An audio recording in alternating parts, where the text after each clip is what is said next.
Perempet Neferet. Il s'agit de l'ouverture de la belle année, de cette année qui commence aujourd'hui pour nous les Kémites. Alors, bienvenue dans ma vidéo sur le signe solaire du Poisson.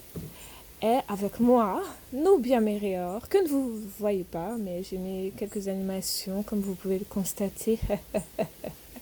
Whatever. Et le but est bien entendu de vous parler du signe solaire du Poisson. Donc me voici au dernier signe astrologique, le 12e signe du zodiaque, le grand-parent, le papy-mamie, la mamie-papy. Et donc j'ai pas mal de choses à vous dire sur ce signe. Alors je vais commencer par dire que c'est un signe d'eau. D'où l'élément que vous voyez en fond d'écran, c'est un signe d'eau et il est assimilé, je vais commencer par là, à Mandlo, Yemaya, qu'on peut appeler également Yemanja, et donc la sirène, qui sont toutes ces magnifiques et divines énergies de l'eau selon des cultes africains. Donc voilà, je voulais commencer par ça pour que ce soit clair d'entrée. Au niveau des signes kémites, il faut savoir donc que le signe du Poisson est assimilé à Api hétéro.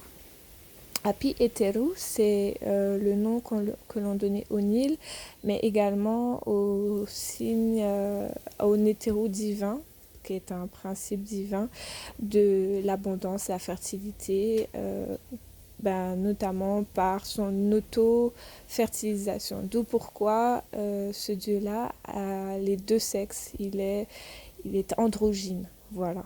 Donc, je suis contente de vous avoir fait cette précision pour nous les Kémites et pour ceux qui s'intéressent de près ou de loin au kémitisme.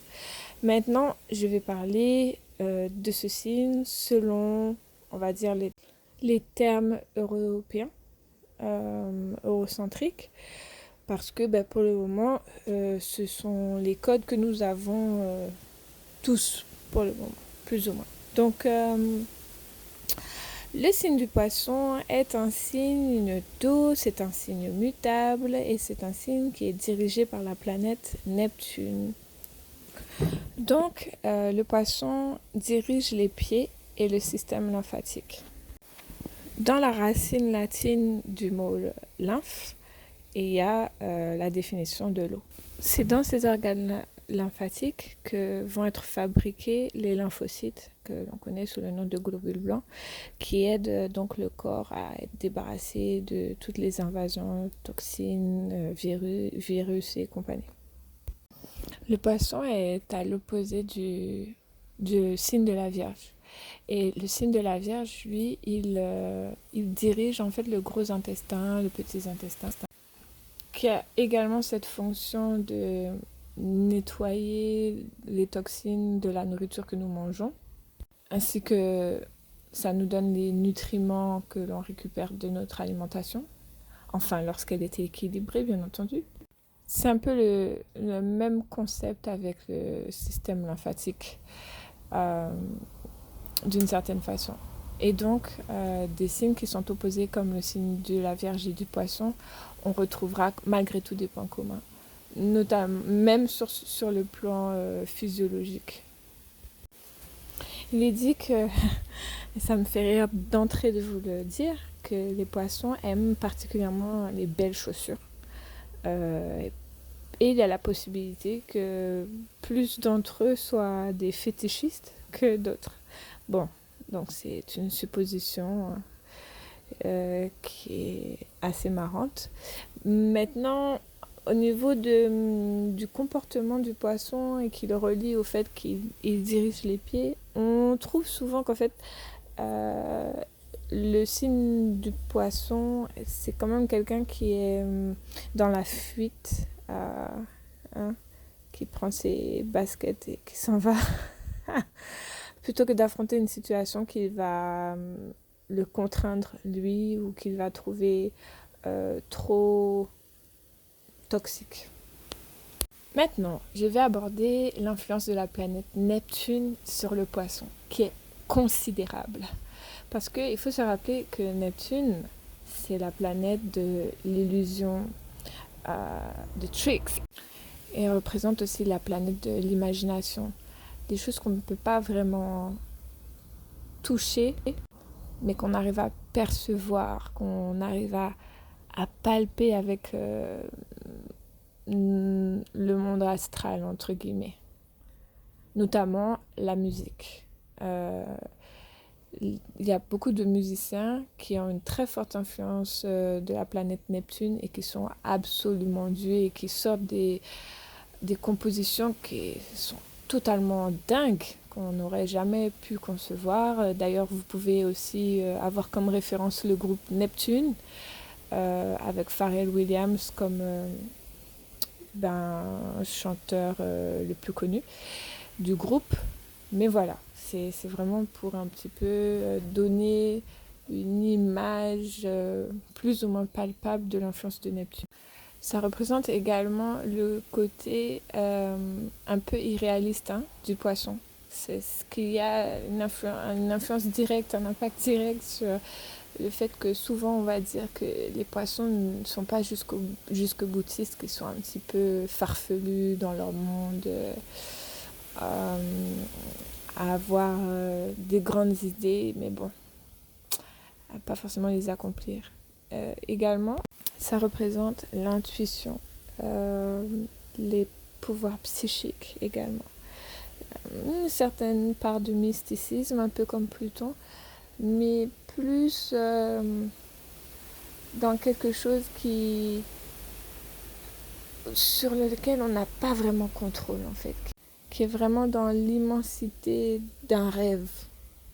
Donc c'est vraiment la planète des rêves, même des cauchemars parfois, et de l'inspiration. Voilà, de l'inspiration artistique, de l'inspiration créative, de toutes les inspirations. Le problème de cette planète, c'est qu'elle implique très souvent aussi une grande part de déception, de tricherie, un peu de paillettes que l'on va confondre avec de l'or, et surtout d'addiction. Et donc, ce sont les ombres que l'on va retrouver très souvent chez le poisson, qui a ça en lui. Donc, ce sont des personnes qui, malgré leurs belles qualités, dont je vais parler dans un instant, peuvent être très très décevantes, que l'on peut trouver très inconsistantes, fuyantes, qui peuvent mentir beaucoup, qui sont dans un monde un petit peu illusoire, ou un monde totalement en carton. Enfin, je sais pas comment expliquer ça mieux que ça, mais comme dans quelque chose qui est monté de toutes pièces, mais qui est faux. Voilà. Et c'est cet aspect-là chez le poisson qui est censé incarner la sagesse ancestrale qu'il va falloir qu'il travaille, qu'il transcende. Sans parler de l'aspect très très très prononcé chez le poisson qui aime fuir la réalité, qui sont ses addictions. Alors là, il y a pas mal de signes qui ont des addictions. On peut avoir le Capricorne qui a, comme c'est un hard worker, quelqu'un qui travaille très dur, donc il aime bien travailler dur et faire la fête dure tout autant, donc il y va à fond.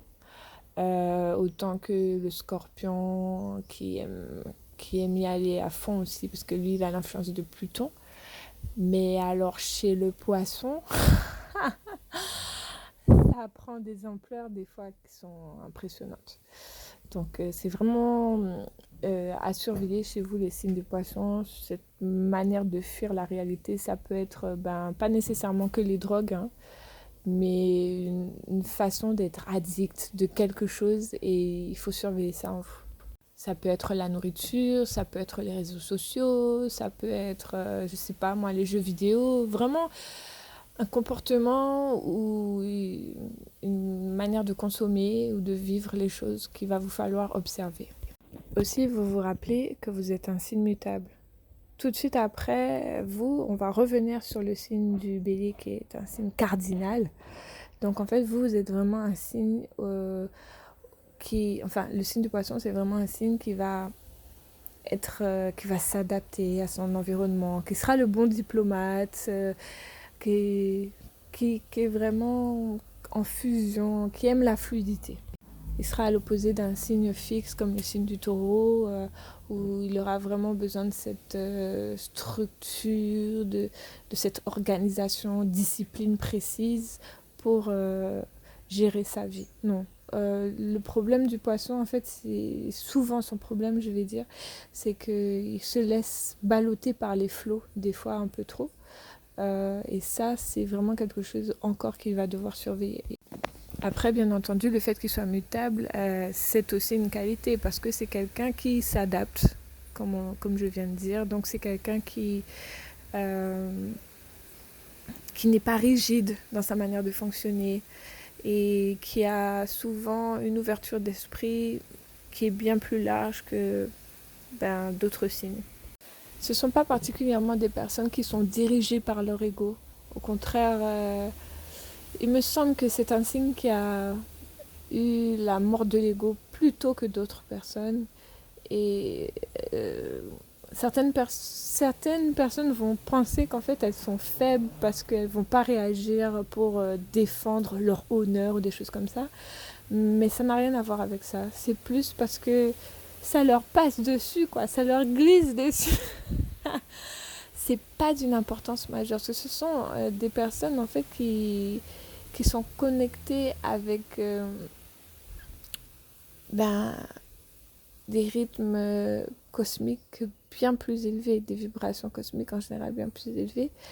Et même si elles n'en ont pas forcément conscience, elles sont au-dessus de tellement de rudiments, de protocoles, de lois, de besoin de saisir la réalité. En fait, c'est comme si après avoir effectué chaque saut dans chaque signe, elles sont arrivées enfin à une sorte de sagesse ultime de comprendre que nous n'avons pas le contrôle sur la vie. Donc, il s'agit de la vivre. C'est aussi pour ça que le signe du poisson est aussi quelqu'un qui se dévoue facilement pour les autres. Parce que il est passé par la leçon de l'ego il y a bien longtemps et en fait, il sait que l'ego ne lui sert pas à accomplir sa mission de vie. Ce n'est pas à travers son ego en fait qui va être dans le flot de ce qu'il veut mettre sur pied dans sa vie. Encore une fois, donc le signe du poisson qui est à l'opposé du signe de la Vierge a encore ce point commun avec son signe qui est pourtant son opposé, d'être avoir ce besoin en fait de servir l'humanité et de trouver une manière de servir l'humanité. Voilà. Le signe du poisson qui est un signe d'eau est un signe qui absorbe énormément les énergies autour de lui. Ça fait partie du signe d'eau, hein. La plupart des signes d'eau absorbent les vibrations, captent très très vite, ils sont très intuitifs. Mais le signe du poisson est particulièrement une éponge. Et donc des fois ça peut être très très lourd pour lui. Et ça, le poisson n'y peut rien, c'est vraiment dans sa nature. Donc vaut mieux qu'il en prenne conscience rapidement. De toute manière, généralement il en prend conscience rapidement. Donc un poisson, il peut être en face de quelqu'un qui lui fait des grands sourires et qui porte un masque. Il sent l'énergie. Il sent très très bien l'énergie. Déjà, un scorpion, un cancer sent très très bien. Le cancer, peut-être qu'il y a un petit côté un peu plus naïf des fois. Le scorpion, il est très centré. Mais alors un poisson, en fait, c'est vraiment... il va... C'est pour ça que ça en fait souvent des grands empathiques. Parce qu'il va vraiment ressentir, quoi, dans tout son être, ce que l'autre a. Et c'est pour ça aussi que le signe du poisson a souvent des dons thérapeutiques, avec ses mains notamment, ou de clairvoyance, clairconnaissance. Voilà, des dons. Et le fait qu'ils puissent un peu se connecter comme ça, mélanger leur énergie comme ça avec l'énergie des autres, il va falloir veiller à se protéger, enfin, faire attention d'une certaine façon à son environnement. Voilà, parce que comme je vous ai dit, comme c'est un signe mutable, il va s'adapter à son environnement. Si son environnement est toxique, le poisson peut être particulièrement toxique. Parce qu'il va s'adapter, hein, il faut le dire. Donc c'est important de le savoir d'entrée quand vous avez un enfant poisson.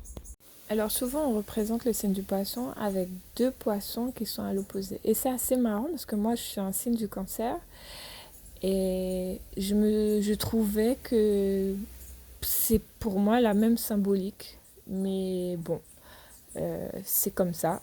C'est ce qu'ils ont décidé. Peut-être que c'est justement le lien entre ces deux signes d'eau.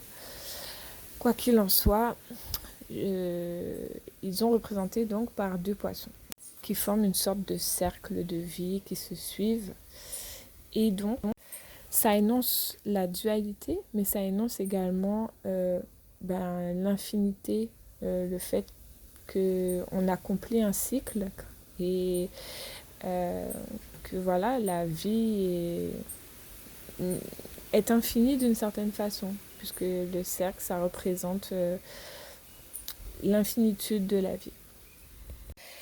Les poissons sont très puissamment, très profondément connectés et naturellement connectés au rythme spirituel. Ça fait partie intégrante de ce signe. Voilà.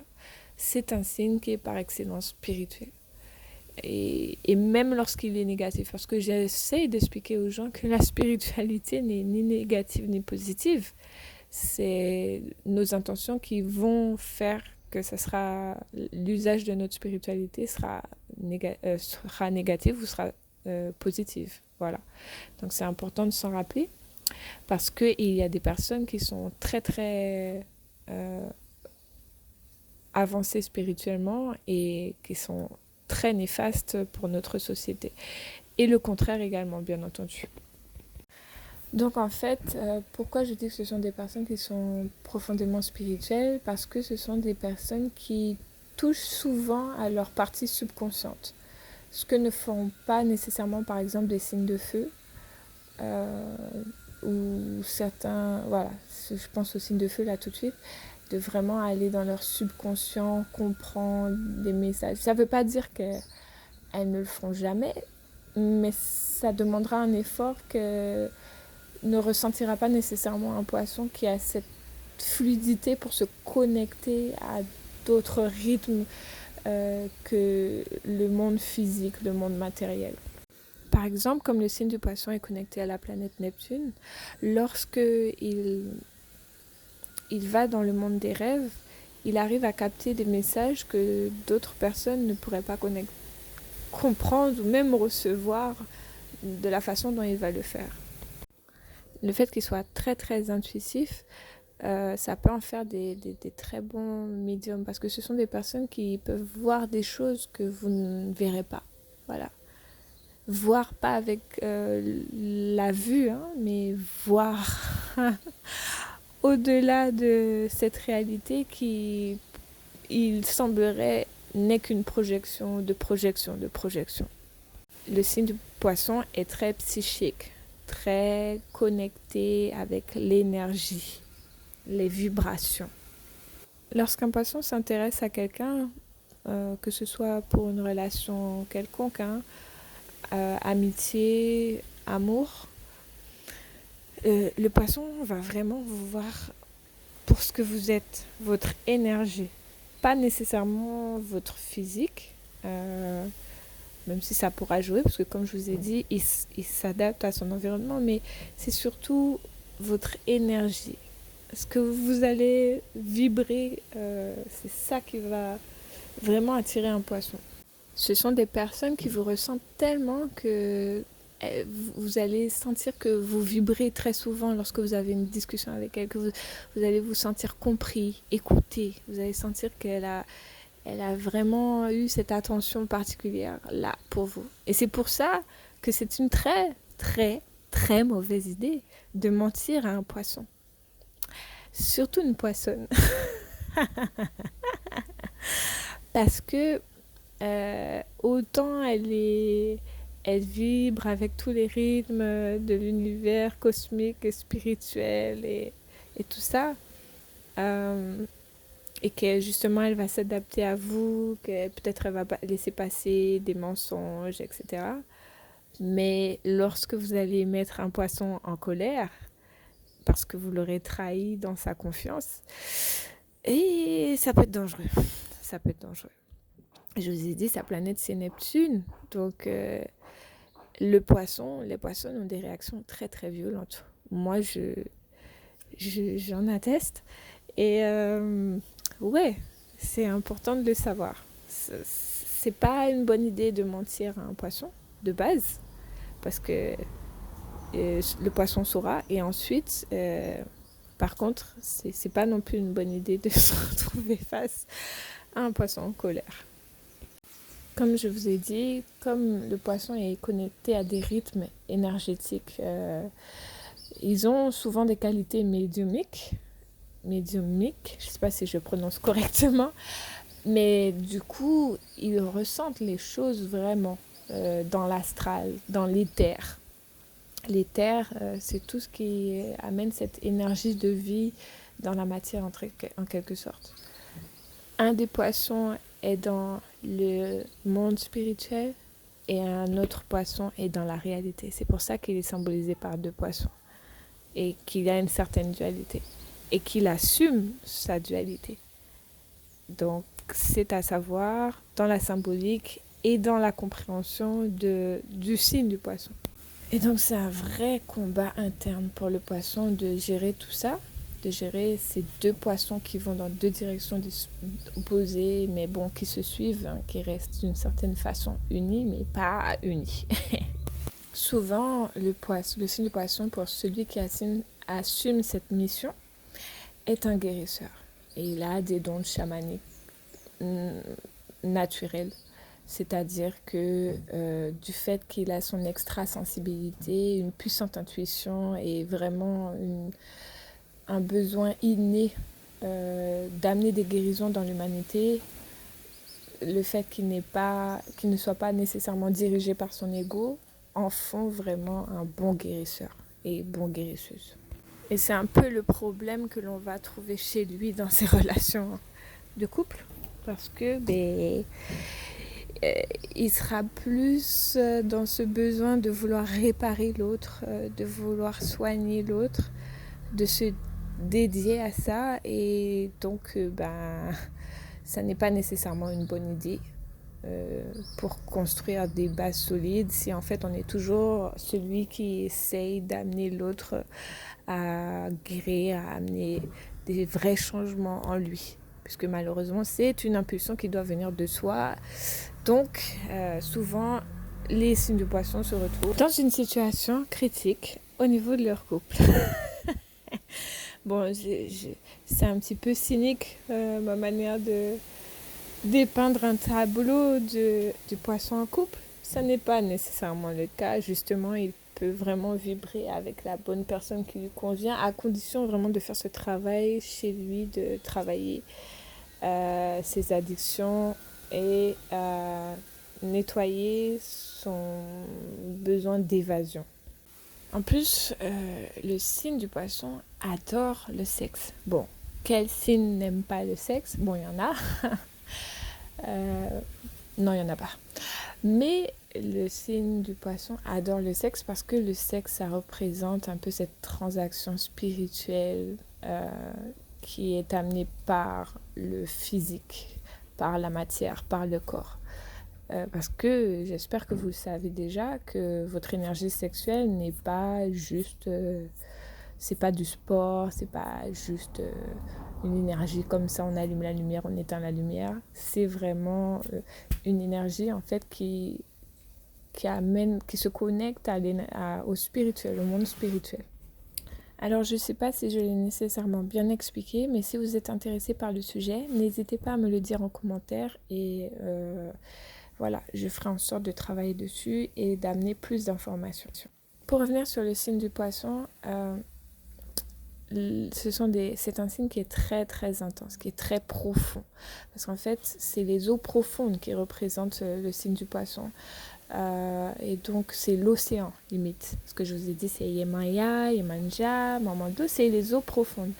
Donc, leur manière d'avoir une relation sexuelle sera à l'image de ce qu'ils sont. Et en plus, avec l'influence neptunienne, le sexe est vraiment un moment d'évasion exceptionnel pour toucher ce rêve, cette sensation de, voyez, cosmique, mystique, mystico-naturel de leur vivant. Donc les poissons adorent le sexe. Et d'ailleurs, c'est pas que sur le plan sexuel qu'ils sont très profonds, c'est dans leurs discussions, leur manière de concevoir la vie, concevoir un peu tout, hein, et de ressentir leur spiritualité. À la différence de certains signes qui sont très dans le mental, comme le signe du Verseau, juste avant lui, qui aura du mal nécessairement à ressentir ses émotions, à se connecter à son énergie féminine. Pourtant, heureusement, il est balancé avec son introspection. Le signe du poisson, lui, il est vraiment connecté avec tout ça. Et dans son immensité interne que vous ne percevez pas, mais si on devait les dépeindre, ça pourrait certainement être des gros cachalots comme totem.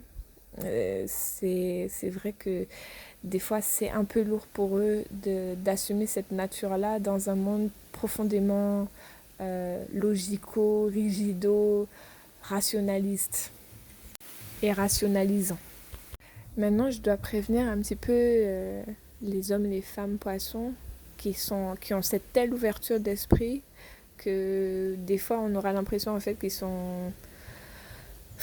sont des gens faciles sexuellement. Il faut qu'ils sachent que vraiment il va falloir faire la part des choses parce qu'il y a beaucoup de vampires énergétiques et que même s'ils savent le pouvoir exceptionnel qu'il y a dans leur sexualité pour guérir les autres, il faut vraiment en fait qu'ils ne se fassent pas aspirer par cette voie-là. Parce qu'il y a des gens qui vraiment connaissent le secret du pouvoir de la sexualité et qui n'hésitent pas en fait, surtout les poissons, vu leur énergie nourrissante, ce sont des très bonnes proies, quoi, entre guillemets.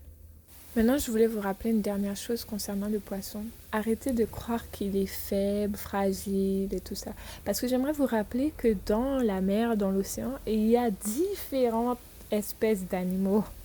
Il y a des mignons petits poissons, comme ceux que vous voyez dans l'écran actuellement. Et il y a des gros méchants poissons et de toutes les sortes, des piranhas, de tout. Donc, c'est à prendre en compte. Maintenant, je vais vous parler des cristaux qui sont bénéfiques pour le signe du poisson. Ce sont souvent des cristaux qui vont le ramener à son énergie, à son intuition. Donc, que ce soit des cristaux de roche, des aigues marines, des coraux, également la labradorite qui va l'aider dans ses pouvoirs de thérapeute ou de guérisseur ou de chaman.